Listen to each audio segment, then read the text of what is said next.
శ్రీమాత్రే నమః. ఈ శీతాకాలంలో వచ్చే ఉసిరికాయల్లో వాల్యూస్ ఎక్కువగా ఉంటాయి. 1 కేజీ ఉసిరికాయలు తీసుకొని కడిగి తుడిచి తడి లేకుండా ఆరిపోయాక నూనెలో వేసి వేయించేసుకోవాలి. కలర్ చేంజ్ అయితే చాలు, ఆయిల్ ఎక్కువేం పట్టదు నూనెలో వేసినా కూడా.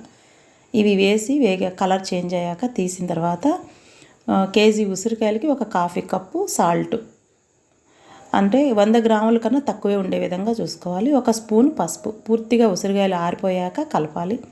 2 రోజులు అటు ఇటు కదుపుతూ ఉండాలి. ఉప్పు అంతా అడుక్కు చేరకుండా ఉంటుంది.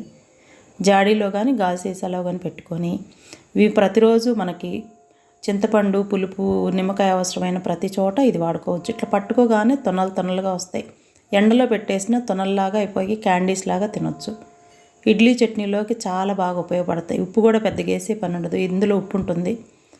కొన్నిసార్లు పప్పులు, ఆకుకూరలలో అలాంటి వాటిల్లో కూడా వేసుకోవచ్చు. ఒట్టిగా కూడా తినొచ్చు, పులిహోర చేసుకోవచ్చు, అన్నిటికీ బాగుంటాయి.